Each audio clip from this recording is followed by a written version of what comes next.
This is Show Up as a Leader, a show from People Forward Network, helping you maximize your positive impact on the world by becoming your best, fully authentic self.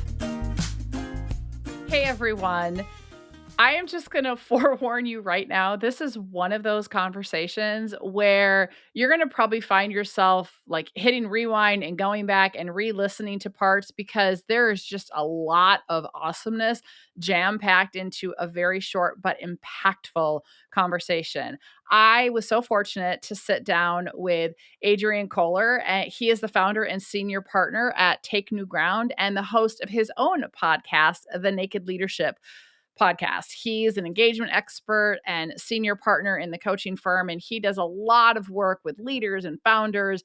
And he is just a powerhouse of all kinds of challenging ways to think about things. And we talk about our brain agenda that we have that gets in our way. We talk a lot about this really powerful way he looks at taking ownership, like truly what it means to take ownership in our lives and what that does to actually crush despair. One of the things he talked about we can't explain our way out of what we've behaved our way into. So you're going to want to listen for that and what we mean by that and what he means by that. We talk a lot about recognizing where we are both the cause and contributor to our surroundings and what we can do to shape and have a different future. There is just a lot of richness. I think you're going to get a ton out of this. All right, Adrian, I am really excited to have a total geek out session with you today. Thanks, Rosie. Me too. I'm always up for a geek out session. Yes. Well, and you know what's funny is, the world works in mysterious ways. And I will say our jumping off point is going to be really, really timely because just this morning, I've already facilitated 2 different workshops, and this topic has come up, and it's come up multiple times in recent weeks as well, about people really arguing with their current reality rather than like accepting and owning their current reality, arguing with it, wanting it to be different, and then therefore turning it into deflection and blame and drama that doesn't need to be there. And then the second thing is, and around that, on teams and in workplaces, not being willing to lean in and have the conversations that they need to have the impact and the culture that they want to have. And so why I'm excited to geek out is I know that you really are passionate about that people get freed when they actually own what's true for them, when they own their reality and have those conversations and lean into them rather than shy away. And so talk to me about why that is important and how we need to be thinking about this, because so many people get stuck here and it just has disastrous consequences across the board. Yeah. Wow. What a great starting spot. Let's see how to honor the question. Well, first off, we all do this. This is the way our brains are wired, over the eons of growth and evolution of the human brain. We have a crafted way of perceiving things. It's not accidental. We perceive things in a way that sets ourselves up, so the brain is doing the perceiving, right? So the brain has its own agenda and it wants to do 2 things. One is survive. Number 2 is save energy so I can survive later if I need to. We don't get a vote on that. That's gravity for the human brain. Now, we also have a mind where we tell our brain what to do. So that's like our brain is like a passive writer. If you don't tell it what to do, it'll do that.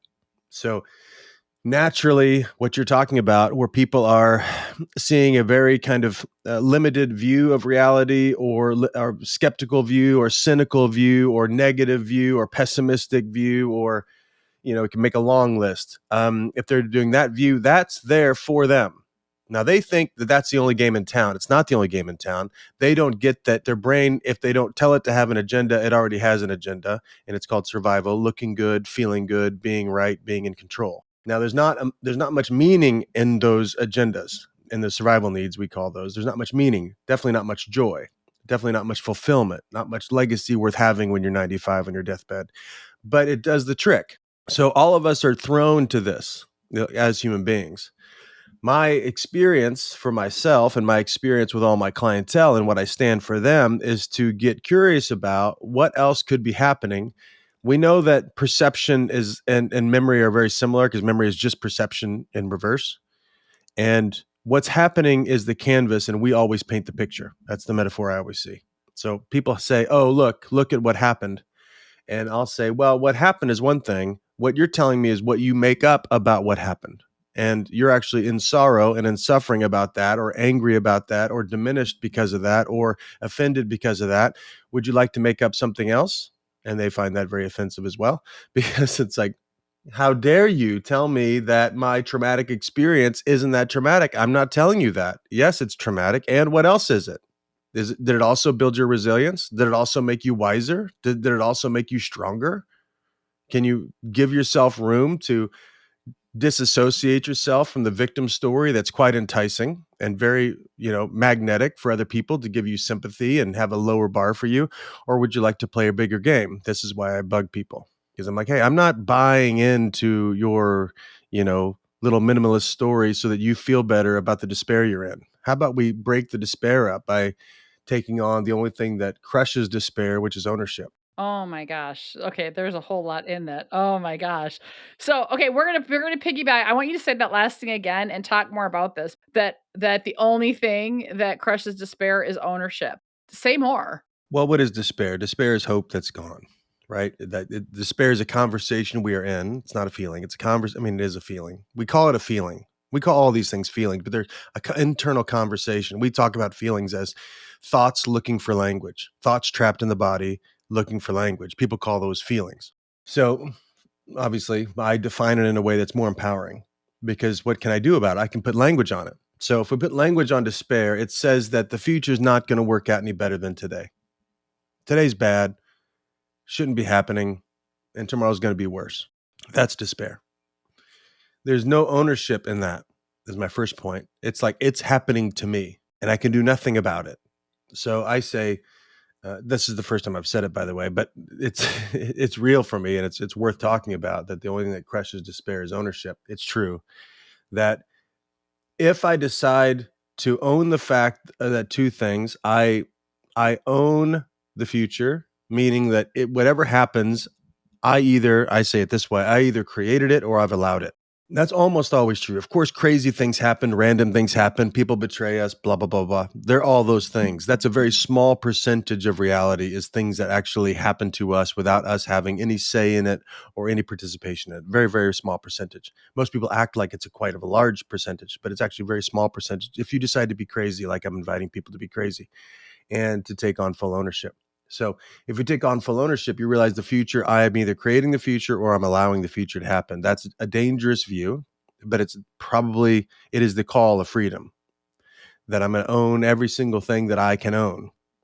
Most people complain about it and are anxious about all the things they don't have control over. I aim myself at focusing on all the things I do have control over, which seems like a small pie in the beginning, a very small amount. But if you live this way, it gets a lot bigger, because you can own everything from your actions all the way down to your thinking, all the way back to your belief system.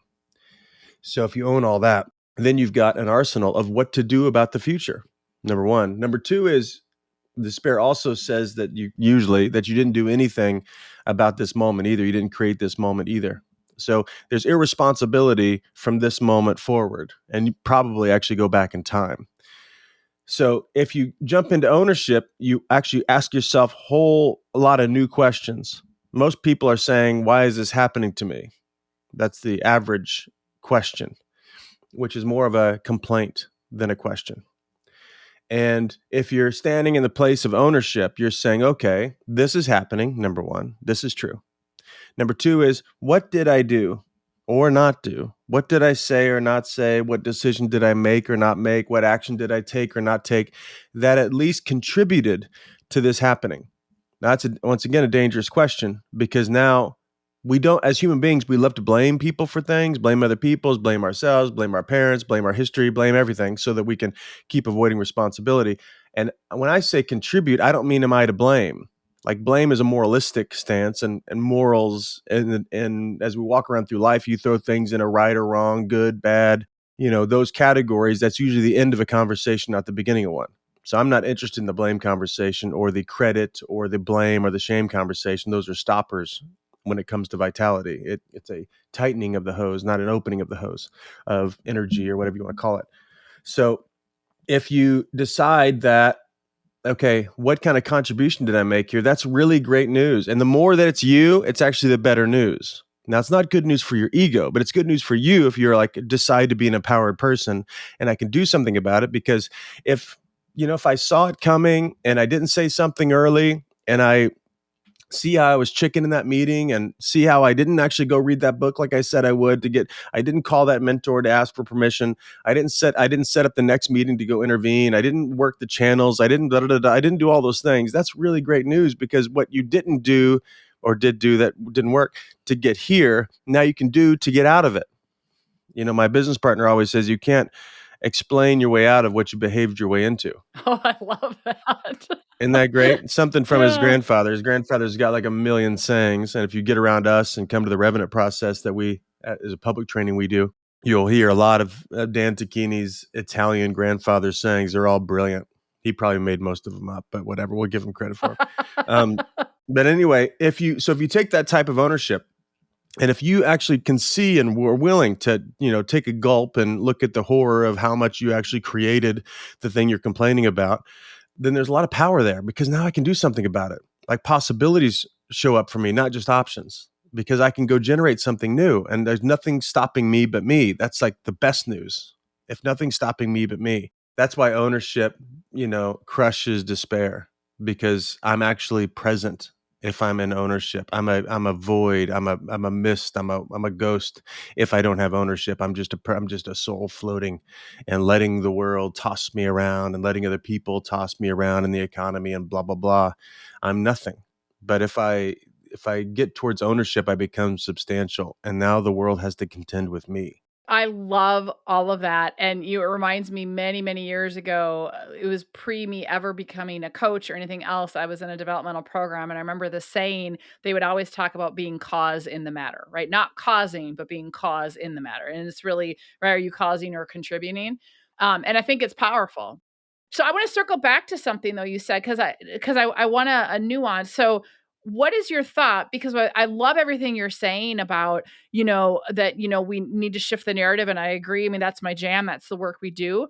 But when you talk about like despair, these difficult emotions, because if you look at whether it's Mark Brackett or Brene Brown or these people who have done a lot of deep research work into feelings and emotions, they talk about that unprocessed and unfelt feelings are not benign. They will metastasize. So there's something about we have to give ourselves permission to feel before we can process and move through and shift the emotion. So I want to clarify, are you saying like, nope, those emotions aren't real? Or that like what's your process of if someone really is in the midst of like the feeling, there is something about we have to feel it before we can shift the mindset and process through it, don't you think? Well, I'm not sure you have to feel it, but I would agree. I mean, it's good to feel it. So in general, kind of the therapeutic view, the Freudian therapeutic view doesn't do us any favors because it's an etiological view. I am the effect, the history is cause. That's what, in big, huge summary, that's what Freud was about. So that's why in psychotherapy you go backwards in time and you say, okay, good, so I'm anxious today. What started when? So we go back to when you were 4 and 5 and what happened with your mom and dad and didn't. And not a bad exploration. It'd be good if you come at that with a responsible lens, not like what happened, but what have I made up about what happened, and then how have I utilized and actually indulged that meaning that I put on that to justify what I'm doing or not doing now. People aren't going to do that, but that's great. Instead, they say that happened, so therefore I can't, therefore I can. And that is not empowering. And so it's ironic that usually people that have a very therapeutic lens talk about empowerment a lot, but it's usually very condescending, I would say under the table condescension, because it actually doesn't believe people are greater than their history. It says that people are their history. So yes, feel the feelings, but feel the feelings consciously. Like, why am I doing this? It is good. And listen, this is always work I need to do more and more because I'm just a driver and I'll go. What I'm cool. I'll tie it off. I'm fine. And I've paid the price for that philosophy. So it's good for me, even just this morning, I was looking in the mirror and having some revelations to myself and talking to myself honestly. Yes, I talk to myself. I think it's a good practice. I was looking at myself and pointing out some things that I wasn't that happy about. And it's good for me to catch those judgments even I have of myself so that I don't think that those judgments are me. There's just a conversation I'm in about myself. Does that make sense? Mhm. Yeah. because I want people to be, and I want to be responsible for all of it. Like, I take ownership of all my perception. Most people don't take ownership of their perception, but feelings is a perception. It's not just something that's happening. It's not just a thing out there by itself. It's actually a conversation I'm in with myself, about history, about other people, about reality. It's a conversation. It's good to have that. It's good to have it on the table. And any kind of perceptions or emotions that end up being like complaints, we always know that when I'm complaining about anything, that there is some kind of payoff I get for being the complainer. And folks don't want to look at that. That's kind of the dark side of some of these quote unquote emotions. People act like emotions are just like neutral. No, we're mammalian. Everything we do has aim to it. Everything we do has intention to it. So it's good if I find myself in deep depression, for example. Rarely do people ask themselves, why do I like being depressed? Because there are lots of hidden payoffs to being depressed. Now, that's a really harsh thing to say, Adrian. Why would you say that? Because, if someone's depressed, you should never say that to them. People don't get undepressed by not, taking responsibility for their depression. And so I throw dignity at people. I believe that people can be greater than any of their emotions. Now, that's offensive to folks that put emotion on the highest shelf of human experience. But I just think that I call people into responsibility. Once again, sounds harsh, but I think it's the most loving thing, because you can be above any of your circumstances, including your emotional state. If you want to be, you don't have to be, but then that generates a whole future that you've told yourself you don't have any part in creating. So there's just more despair on the way. So, long answer to your question about, yeah, it's good to listen to what's going on in your body. You don't want to be unconscious to that, because the body has its own conversations going on.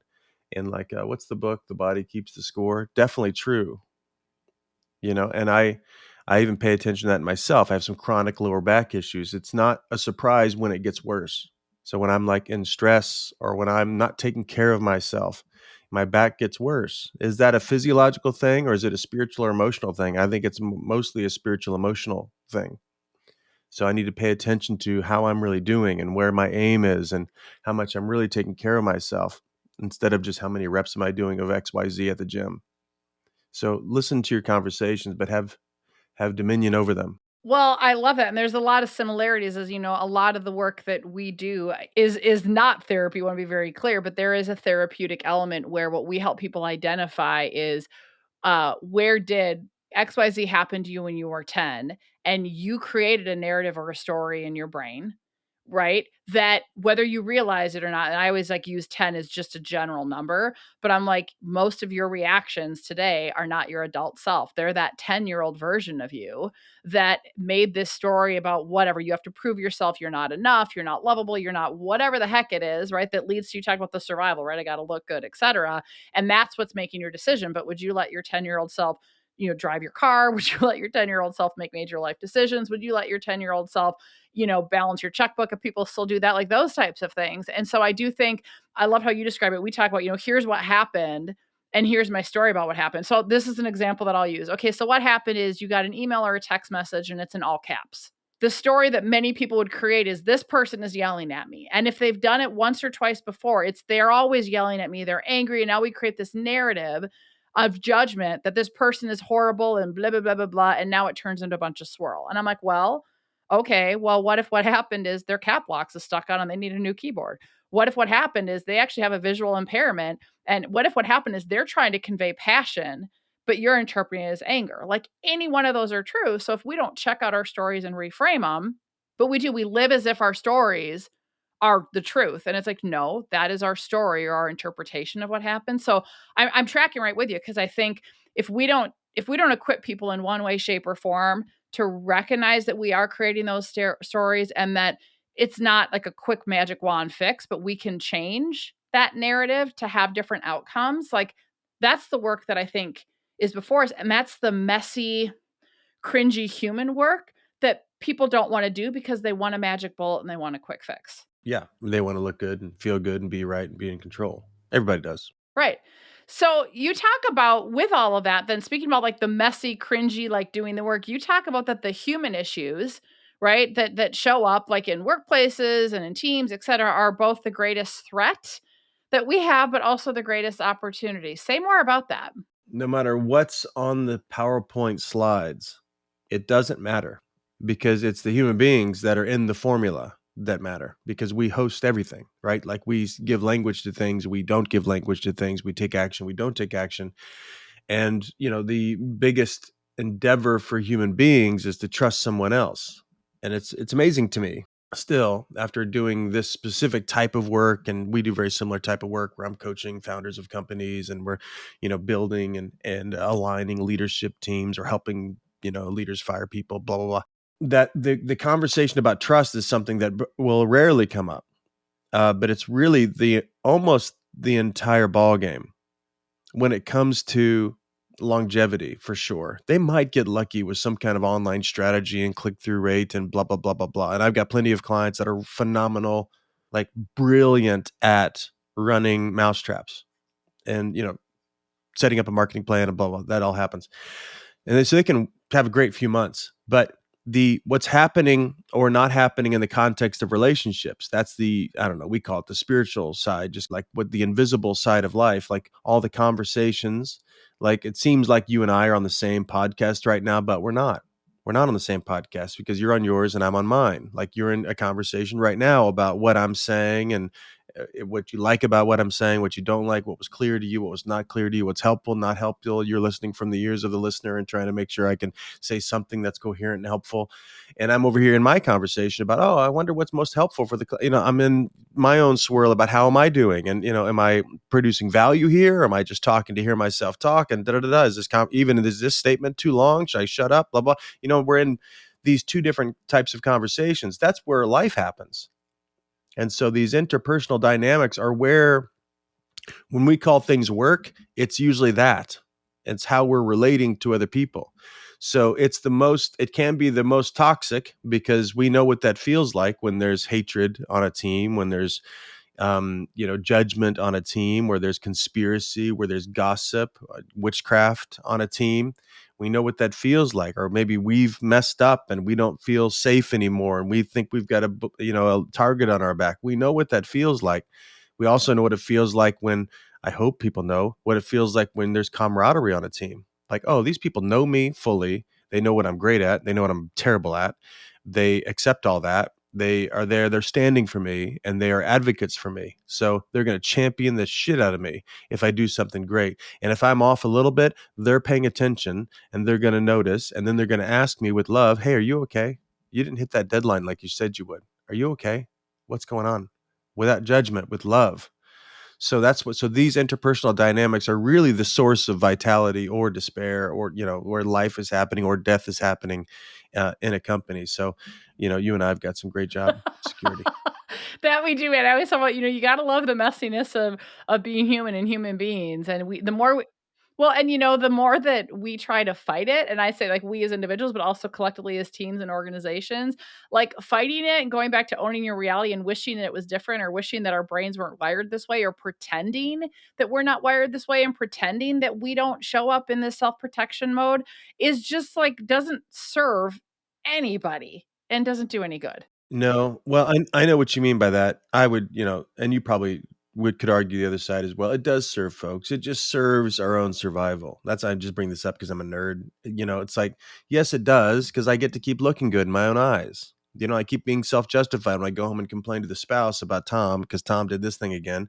And so if I'm scarce or unwilling to participate fully with Tom and really love Tom, another word we don't use in the workplace that often, and we ought to consider doing it because that's what makes life worth living, is love that overcomes suffering and overcomes loss and despair and all that, and failure. We all want love. But if I, bitching about Tom instead of thinking about, man, what's going on with him? I want more for him. And I see him struggling and I'm mad about it because he let me down, let my team down. But I wonder what's needed for him.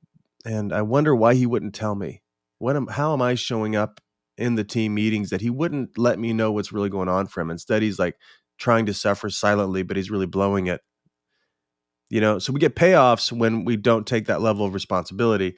We get to be right in our own eyes and all that. You get to be off the hook. The bar goes lower and blah, blah, blah. There's lots of hidden payoffs, but I know what you mean when you say that.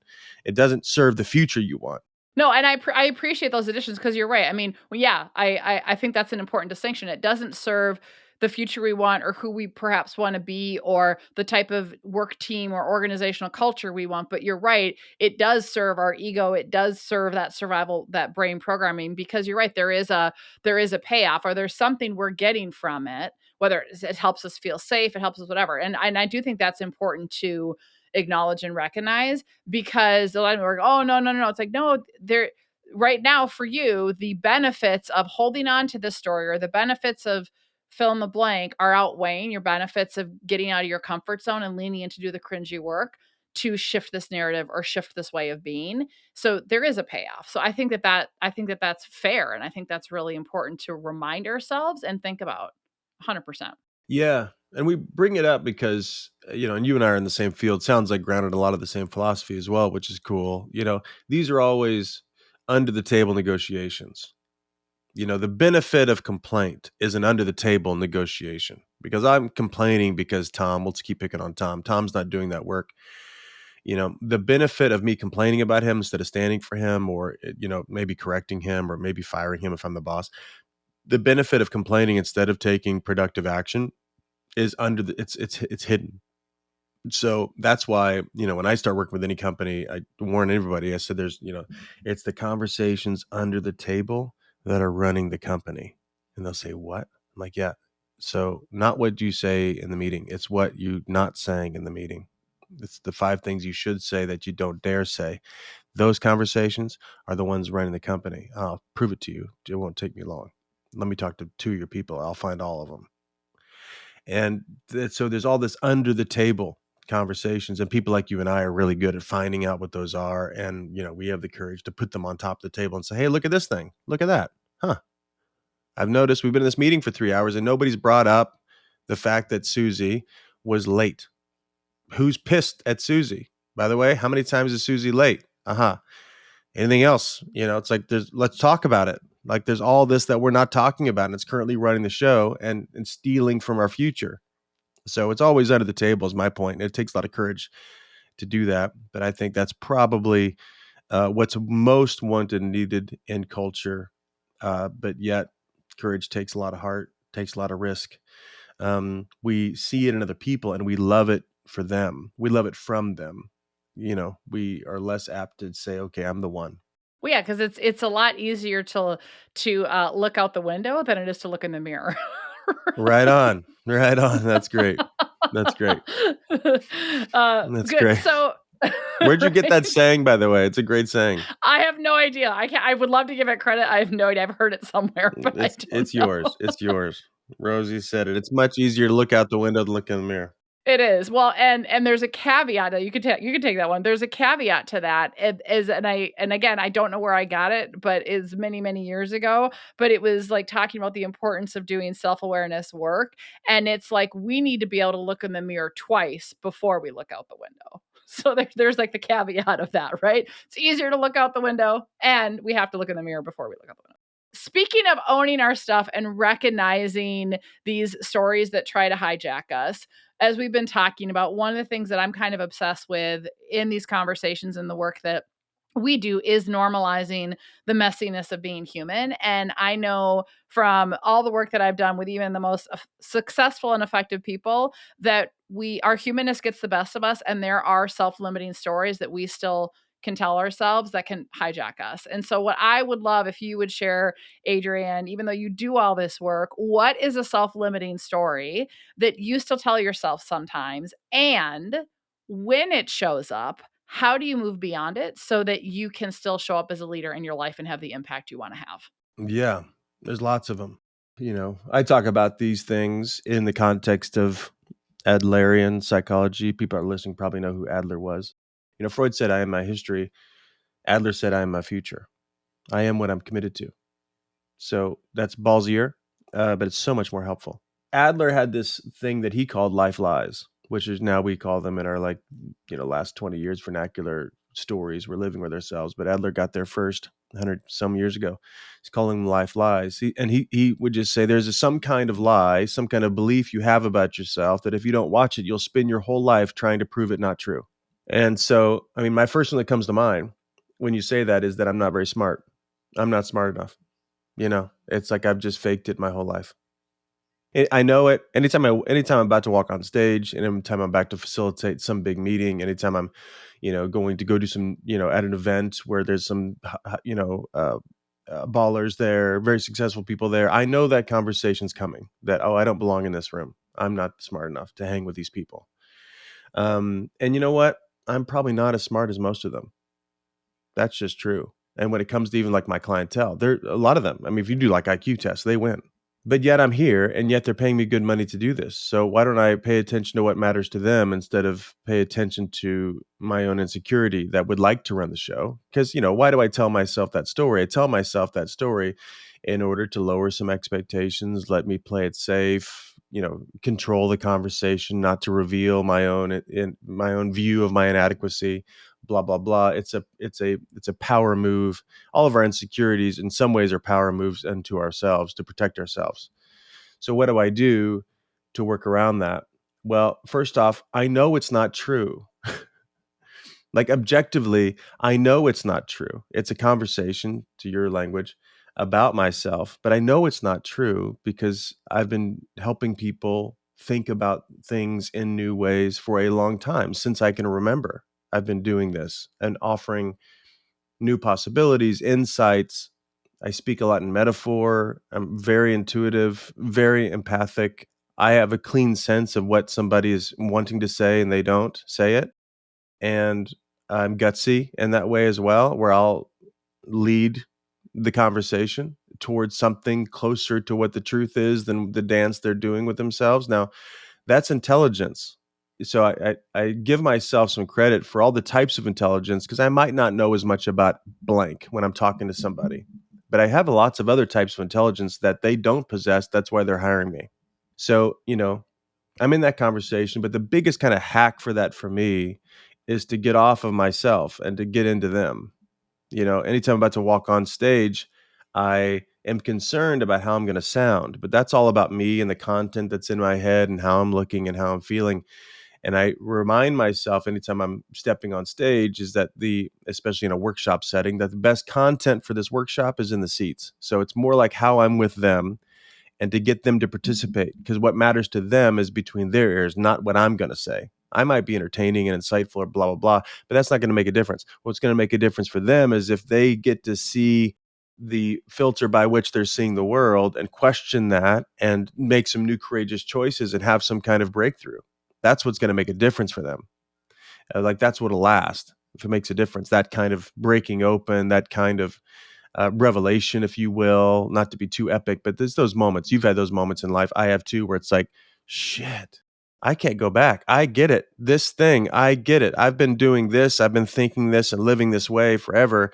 And I don't like living that way. I always tell my clients, I'm like, here's the good news, bad news. When we're doing there's a certain process with one of the coaching methodologies we use, and we get to a point. I'm like, here's the good news, bad news. The good news is now you can see it. Now you can name it. Like now, like, right. Like it's now not this abstract thing. You can name it, and which means we can do something about it. The bad news is you can't unsee it. So That's right. like, That's right. you can't unsee it anymore. You So can't go back. So I in general, if I'm in an insecure state about any negative belief I have about myself, and I'm dumb is a good one.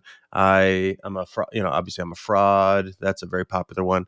I'm too intense. That's a big one for me. I grew up in a family environment where I was way more intense than my family. Intense just meant I'm into this stuff. I'm into like psychology and philosophy, and I was way too intense for my family.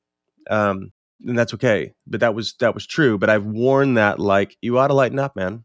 People don't like intense people. And I realized, oh no, the tons of people do. You should just work with them. So that's what I get to do now.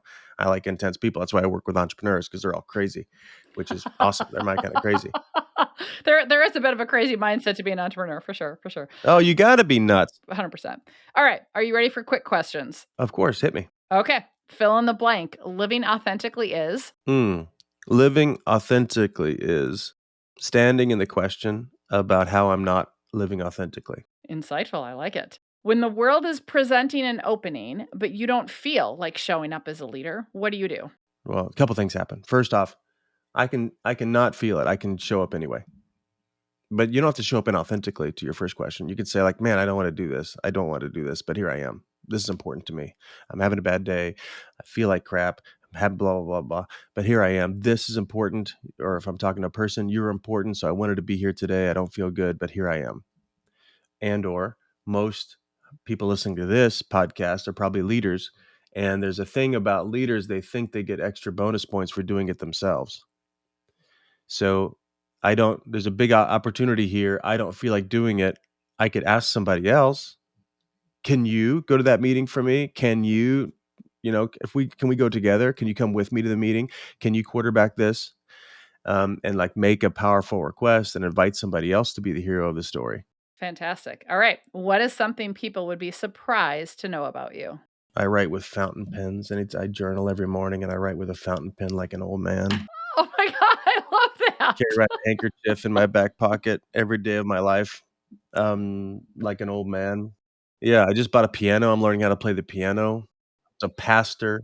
I have a master's in theology. Anyway, lots of weird stuff. I love it, man. There's all kinds of fun little nuggets. That's awesome. All right. What's your go-to song? I've been jamming out to this Tyler Childress song. Tyler Childress is kind of a singer-songwriter country guy. I've never really been to country. I'm not into pop country, stupid stuff, but I do like great lyrics, and Tyler Childress, he'll blow your ears back. The song is called "Shake the Frost." Good. All right. I'm writing it down. Awesome. Okay. What is something you can't live without?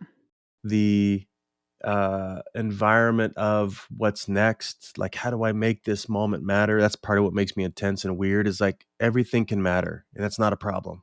Obviously can't live without my kids, every little moment with them, and like connecting with them, and looking into their eyes and sharing something and championing the shit out of them. I can't live without that. That's huge. That's obviously legacy for me. What is something in your ordinary daily life that makes your heart happy? Journaling makes my heart happy. With your fountain pen.